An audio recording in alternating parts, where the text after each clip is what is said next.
The Building Bridges Initiative report has recommended the introduction of a Prime Minister position, but who will serve at the pleasure of the President. He will be a member of Parliament, but with no special salary, be the leader of government business in Parliament, and will receive direct orders from the President. In the report, it is also proposed a mixed cabinet that will also see cabinet ministers chosen from Parliament.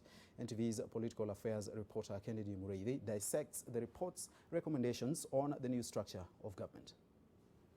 The much-awaited Building Bridges Initiative report is finally here, and with it carries the aspirations of most Kenyans as espoused by the team that prepared it.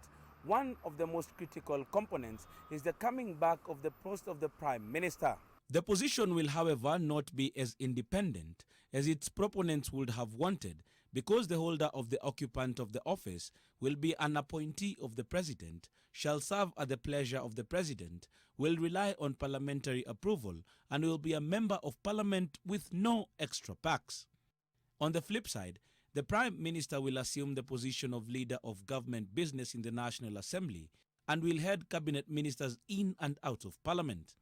The Prime Minister will come from the majority party and will have a critical say in who sits in the cabinet.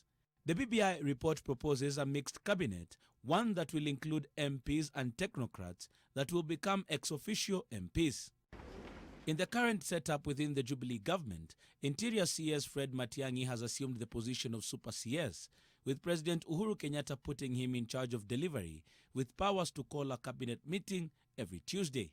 Though the position of the President has not been touched and remains executive as captured in the Constitution, that of the Deputy has been watered down, with most of his or her duties picked up by the Prime Minister, who, despite being a presidential appointee, carries with him some clout.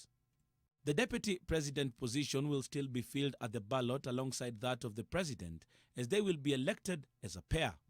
The report strongly recommends the position of opposition leader, suggesting that the runner-up in the presidential election should assume the position and sit in the National Assembly.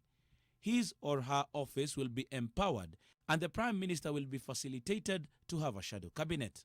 This proposal of empowering the opposition leader is akin to a bill now before the National Assembly by Constitutional Implementation Oversight Committee Chairperson Jeremiah Kioni.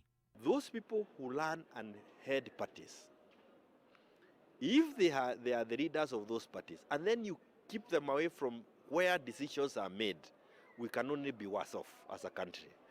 The report strongly recommends against vetting of permanent or principal secretaries, noting their accountability is purely administrative. The President will still remain head of government and commander-in-chief of the armed forces.